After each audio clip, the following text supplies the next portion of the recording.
AMAC on the mix. Ugh.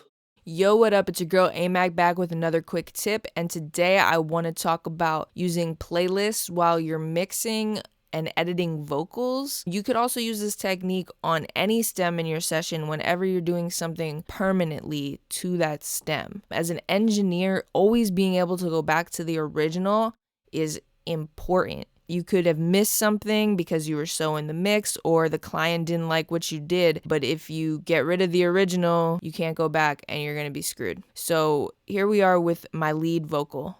And as you can see, I have 4 comps here, which means that they're separate. So I can move them all over the place like this, treat them separately if I want. But now I'm ready to treat them together. I want to consolidate them so I can input gain them up or down. So what am I going to do? I'm going to go over here to a playlist. I'm going to duplicate the playlist.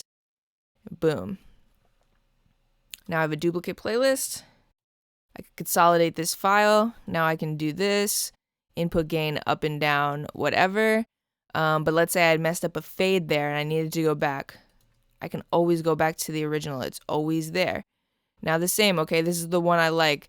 And now this is the one that I melodined, right? Okay, so now I'm going to commit my melodyne. Okay, and it's going to commit, but what if I tune something and the client didn't like the way I tuned it? How am I going to go back if I now just cover this one up? I'm not going to do that. Okay, so I'm going to go in here. I'm going to duplicate. In this instance, I could have just hit new if I wanted to. I like to just duplicate. Now here's my melodyne one.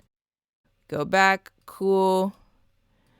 But now in my playlist, the one before is unmelodined version. So if I have to go back and tune again, if I have to reopen Melodyne, I still have the original audio right here to do that. And so on and so forth. Like now, let's say I want to use my favorite D-click, okay? Again, duplicate.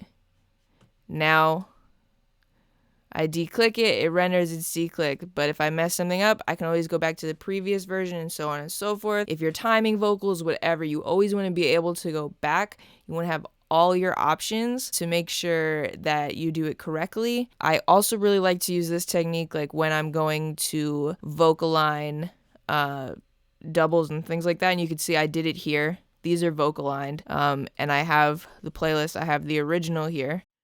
Before I vocal lined it, because sometimes vocal line messes your stuff up. So start using your playlist. Make sure you're keeping all your takes and all the things you did to it, because we all miss things from time to time, and an hour later we're like, oh man, I gotta go back. And now you can, and now it's organized and you always know where to find everything. And that's all I got for y'all today. Peace.